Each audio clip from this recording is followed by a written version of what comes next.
It was like something out of a spy novel. As crowds of travelers wander around Kuala Lumpur airport, a North Korean is murdered in mysterious circumstances. The finger of blame is quickly pointed at the man's younger half-brother, North Korea's leader Kim Jong-un. The brazen assassination sparked fear among defectors and a fierce diplomatic storm. Hi, my name is Anish Zoni, and I'll be presenting the chronology of Kim Jong-nam's murder. On 13 February 2017, a man named Kim Jong-nam, known as the half-brother of the supreme leader of North Korea, Kim Jong-un, died after being assaulted with a nerve agent VX by two unknown women at Kuala Lumpur International Airport 2. He passed away while being transferred to the Hospital Putrajaya for further treatment. Kim Jong-nam's death was confirmed upon his arrival at around 11 a.m. as he was noted to have no signs of life. Kim Jong-nam initially arrived in Malaysia using a passport under the name of Kim Chol on 6 February 2017 and went to Langkawi for vacation on 10 February. 5 days later, he went to KLIA2 to take a 10:50 a.m. AirAsia flight to Macau, and this is where the incident began. At around 9 a.m., Kim Jong-nam was attacked by two unknown women. They grabbed him from behind, covered his eyes, and smeared a chemical known as nerve agent VX on his face near to the airport self-check-in kiosk at level 3 of KLIA2 departure hall. After being attacked by the two unknown women, the deceased rushed to the information counter to ask for help from the airport care ambassador known as Julana binti Idris.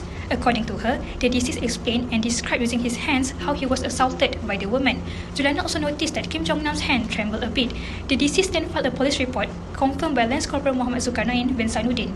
The policeman then accompanied the deceased to the Menara clinic at level 2, where during that time he noticed that the deceased's eyes were red and there was food all over his face. The deceased also told the policeman, "Sir, walk slow. My eye blur, I cannot see." Dr. Ni Muhammad Azrul Arif bin Raja Azlan was assigned to treat the deceased. The doctor testified that the deceased was initially having severe headaches and sweating a lot. The deceased's sugar level was in a normal state. However, his blood pressure and heart rate were extremely high. Not long after that, the deceased was having seizure and began to lose consciousness. After the supply of oxygen and the doctor administered the adrenaline and atropine to the deceased, the pulse reading was better than the previous one.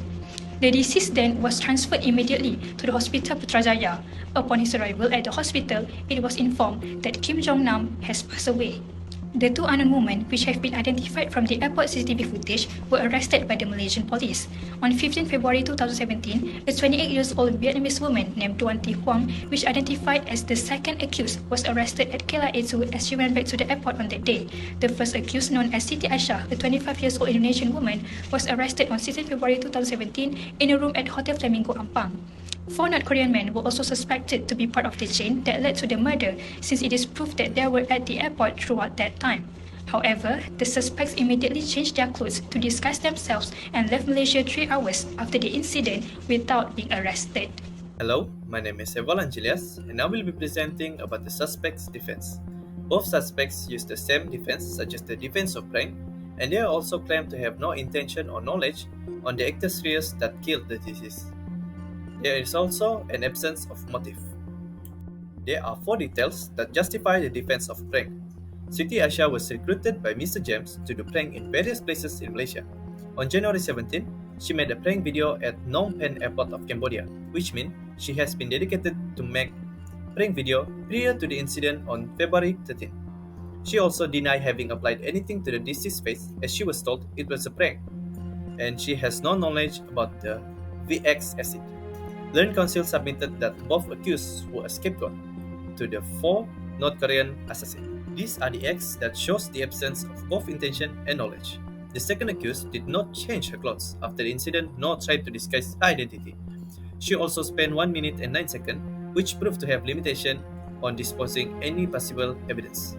The second accused was behaving normally after getting out of the toilet, and she did not wash her LOL shirts or cut her nails, which, if she knows that there is a possible trace of VX acid, she would have done so. Second accused did not dispose the LOL shirts or blue shirts she wore on 13th of February 2017, which she would have done so if she knows she is guilty of murdering the deceased.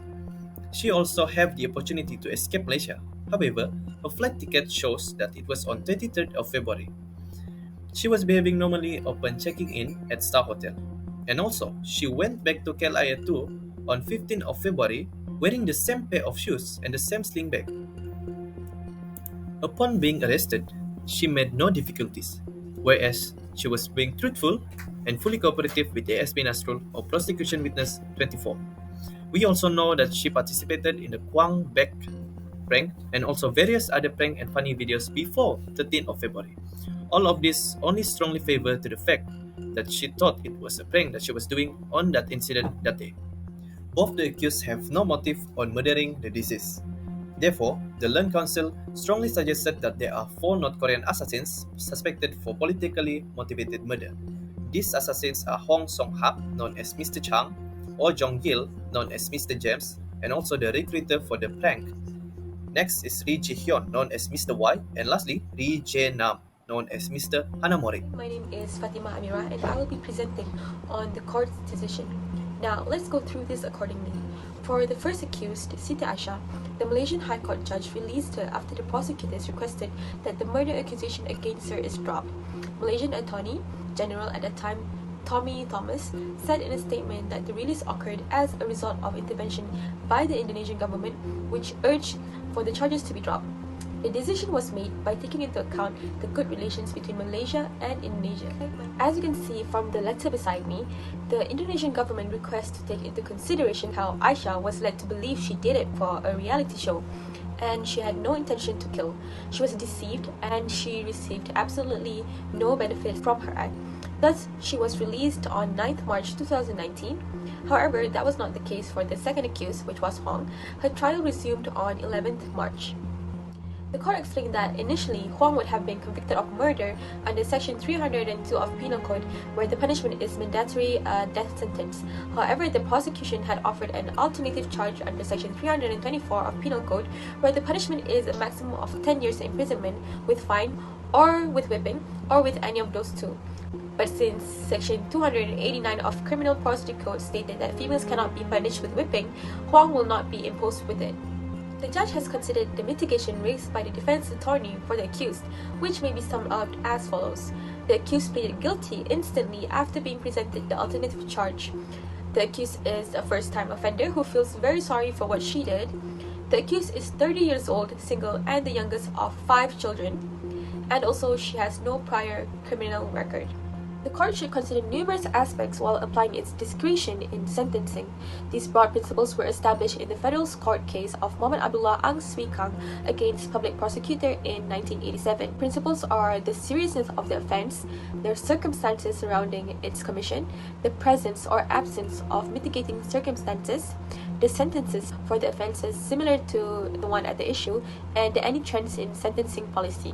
Hence, guided by the principles stated earlier, the court sentenced Huang to 3 years, 4 months imprisonment from the date of arrest, which was 15 February 2017.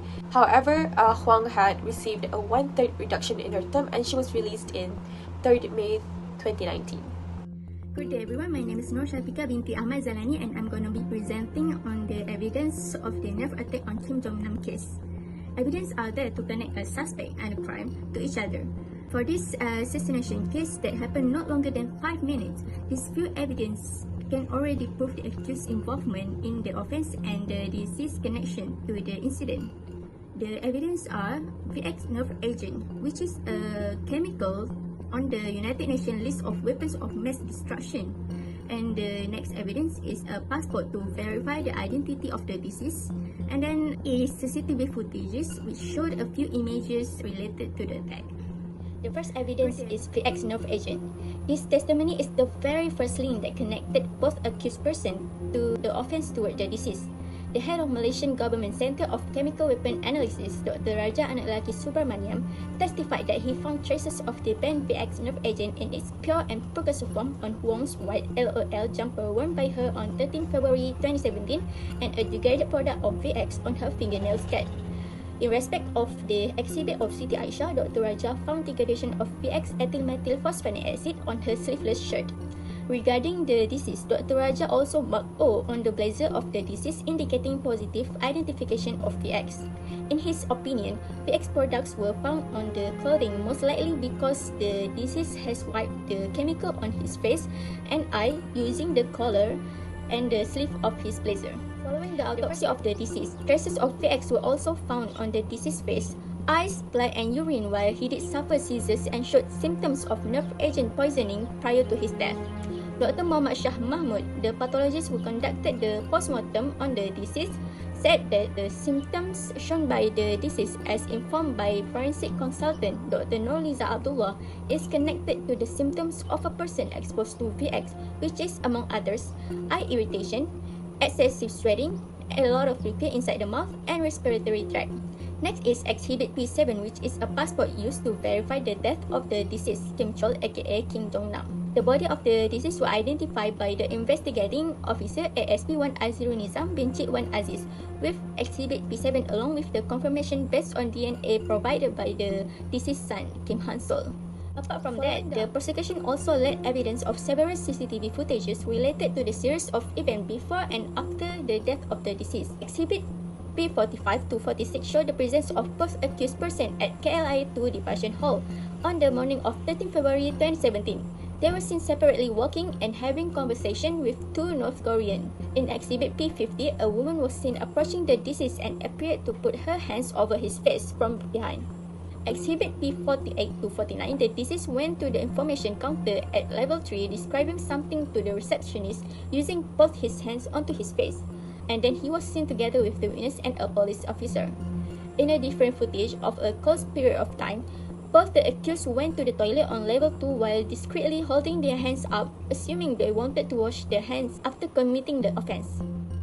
To summarize up the case, VX nerve agent is famous for its deadly toxic effect that a direct contact could be fatal for human. For that, accused were initially liable for committing murder merely by carrying and transferring a substance that was unknown to them, while some North Korean agents are widely suspected of ordering the assassination. As a result of this case, Malaysia and North Korea's diplomatic relations have been strained, and the actual details of the plot remain mysterious.